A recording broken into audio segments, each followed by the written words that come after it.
Ice ice பழைஸ் கப்பைஸ் குச்சாய்ஸ். அண்ணாச்சி, டெல்லியில் ஒரு பிரச்சனை நடந்திருக்கு. என்ன தெரியுமா? டெல்லியில் பிரச்சனை பற்றி நம்ம நிறையாவே தெரியும். அதோட வரலாறு சொல்கிறேன் கேட்டுங்க. இந்த மாதிரி டெல்லியில் ஒரு இடத்துல எப்பா இங்கே தப்பு தானே நடக்குது, இங்கே போதை பொருளை விற்கிறாங்க, பாலியல் தொழில் பண்ணுறாங்க அப்படின்னு சொல்லிட்டு டெல்லி சட்ட அமைச்சருக்கு வந்து ஒரு புகார் வந்திருக்கு.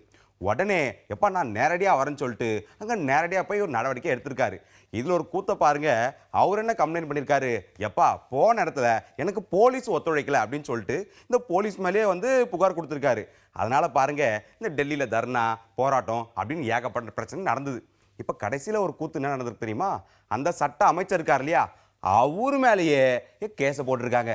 பாருங்க, சட்ட அமைச்சர் மேலேயே சட்டம் பாயுது. எனக்கு என்னன்னா, ஏற்கனவே போலீஸ் மேலேயும் கேஸை போட்டிருக்காங்க இல்லையா, இவங்க எல்லாத்தையும் ஒரு விசாரிச்சு அதுக்கு ஒரு அறிக்கை கொடுத்தாதான் யார் மேலே என்ன தப்பு அப்படின்னு நமக்கே தெரியும். இது டெல்லி பிரச்சனை. நம்ம தமிழகத்துக்கு வருவோம். தமிழ்நாட்டில் பாருங்க, இப்போ பொதுவாகவே நமக்கு ஒரு பிரச்சனை கேஸ் கொடுத்துருக்கோம்னா நம்ம யாரை கூப்பிடுவோம் வாதாடுறதுக்கு? வக்கீல தானே. ஆனால் தமிழ்நாட்டில் கிட்டத்தட்ட 1424 வக்கீலுங்க மேலேயே கொலை மிரட்டல், ஆள் கடத்தல், கட்ட பஞ்சாயத்து அப்படின்னு சொல்லிட்டு இவ்வளோ கேஸ் அவங்க மேலே இருக்கான். ஏப்பா நம்ம வாதாடுற வக்கீல் மேலேயே இவ்வளோ ஒரு வழக்கு இருக்கே, அவங்களுக்கு யார் வந்து வாதாடுவா? நான் என்ன சொல்கிறேன், கொடுமைன்னு கோயிலுக்கு போனா அண்ணாச்சி அதை சொன்ன சட்டச்சிக்கல் வந்துட போகுது. என்ன சொல்றது? ஐஸ் ஐஸ் பழைஸ் கப்பைஸ் குச்சாய்ஸ். பலூன் பலூன் பலூன் நாடாப்பா இது அப்படின்னு கேட்க சொல்ல, இந்த எலெக்ஷன் டைம் வந்துட்டாலே போதும்பா ஆளுக்கு கூட்டம் போட்டிங்கன்னு எந்த அரசியல் கட்சிக்கிட்ட நம்ம எவ்வளோ கில்மா வாங்கலாம், இவங்க என்ன கொடுக்குறாங்க அப்படின்னு யோசிக்க ஆரம்பிச்சிருவாங்க. ஆனால் நம்ம தமிழக அரசில் என்ன பண்ணிக்கிறாங்க அப்படின்னா, இந்த தேசிய வாக்காளர்கள் தினம் அப்படின்னு ஒன்றெல்லாம் அறிவிச்சு யாருமே உங்கள் வாக்கெல்லாம் விற்காதீங்கப்பா, நீங்களாம் உண்மையாக இருக்கணும், இந்த கோட்டருக்கும் கோழி பிரியாணிக்கும் ஆசைப்பட்டு உன்னோட ஓட்டை வித்துறாத, அப்படி வித்தினா பின்னாடி வர வருஷத்துல நீ தாண்டா கஷ்டப்படுவ அப்படின்னு சொல்லி நிற்கிறாங்க. அதை பற்றிலாம் நம்மளால் ஒன்றுமே கவலைப்படுறது கிடையாது. இது கூட ஒரு பக்கம் இருக்க சொல்ல, நம்ம கபாலியாண்டா கேட்டேன், என்னடா கபாலி பண்டிகை நாள் அதுமா எதுவுமே வீட்டுக்கு வெளில கூட அடிக்காமிக்கிறியே அப்படின்னு கேட்க சொல்ல, அவன் கபாலி என்ன சொல்கிறான் தெரியுமாங்க, மச்சான் அதெல்லாம் ஒன்றும் கவலைப்பட்டுக்காத, இந்த எலெக்ஷன் டைம் வந்துட்டாலே போதும்பா நம்ம வீட்டுக்கு வெள்ளை அடிக்கிறதுக்கு அந்த கட்சியிலேருந்து இந்த கட்சியிலேருந்து ஆளுக்கு வந்து பெயிண்ட் டப்பா தூக்கிட்டு வந்துடுவாங்கப்பா, இவன் ஒரு பக்கம் பூரா கலர் அடிச்சிருவாங்க, அந்த பக்கம் பூரா அவங்க கலர் அடிச்சிருவாங்கன்னு சொல்லிக்கிறான். என்ன கொடுமையாகுது அப்படின்னா, யார் எவ்வளோ காசு கொடுப்பாங்க அப்படின்னு நம்ம மக்கள்லாம் பார்த்துடலாம நல்லா கடுப்பா நின்னுங்கன்னு இவங்களுக்கு பார்த்து ஓட்டு போட்டால் நல்லா இருக்கும். என்ன சொல்றீங்க? Balloon balloon balloon. அண்ணாச்சி, நம்ம பெட்ரோலியத்துறை என்ன சொல்லியிருக்காங்கன்னா, உங்களுக்கு பிடிச்சா நீங்கள் கேஸ் சிலிண்டர் கம்பெனி அதே கம்பெனி சிலிண்டர் வாங்கிக்கலாம், இல்லையா வேற டீலர் மாற்றிக்கலாம். டீலரும் பிடிக்கலையா வேற கம்பெனியை மாறிக்கலாம்னு சொல்லியிருக்காங்கயா. கேட்க நல்லா தான் இருக்குது. ஏன்னா அப்போ தான் அவங்க சேவையும் நல்லா இருக்கும், ஏன்னா கொஞ்சம் பயமும் இருக்கும், இல்லைன்னா அவங்க இஷ்டத்துக்கு செய்வாங்க. இப்போ ஐயா ஒழுங்காக சேவை செய்யணும்யா, இல்லைன்னா வேற கம்பெனிக்கு மாறிடுவாங்க அப்படின்னு நல்லா செய்வாங்க. இதுக்கு நீங்கள் என்ன பண்ணால் ஒரே கம்பெனிக்குள்ளே மாறுறதுன்னா ரொம்ப ஈஸி.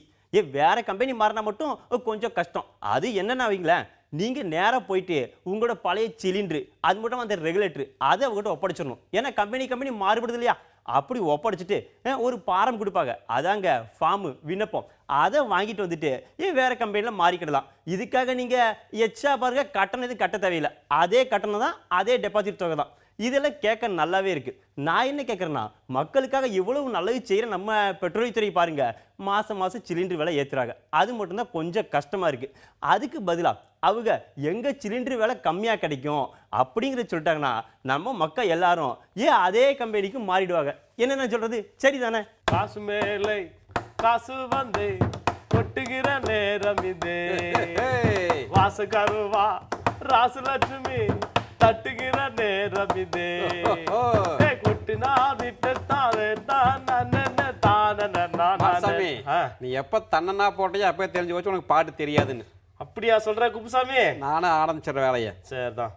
இப்ப என்ன மாடசாமி, நம்ம ஊர்ல கருப்பு பணத்தை ஒழிக்கிறதுக்கு, கள்ள நோட்டை அழிக்கிறதுக்கு புதுசா ஒரு திட்டம் கொண்டு வந்திருக்காங்கப்பா. சிவப்பு பணம் தெரியும், பச்சை பணம்லாம் தெரியும், அது என்ன கருப்பு பணம் கருப்பா இருக்குமா? ஆட மாடசாமி, கணக்கில் பதுக்கி வச்சிருக்காங்கல்ல, அதைத்தான் கருப்பு பணம்னு சொல்லுவாங்க. ஓ, அதை தான் கருப்பு பணம் சொல்லுவாங்க. ஆமா. இப்ப என்னன்னா நம்ம அரசாங்கம் இந்த ரூபாய் நோட்டுக்கு பின்னாடி இருக்கிற வருஷம் போடாத நோட்டெல்லாம் செல்லாதுன்னு சொல்லி போட்டாங்கப்பா.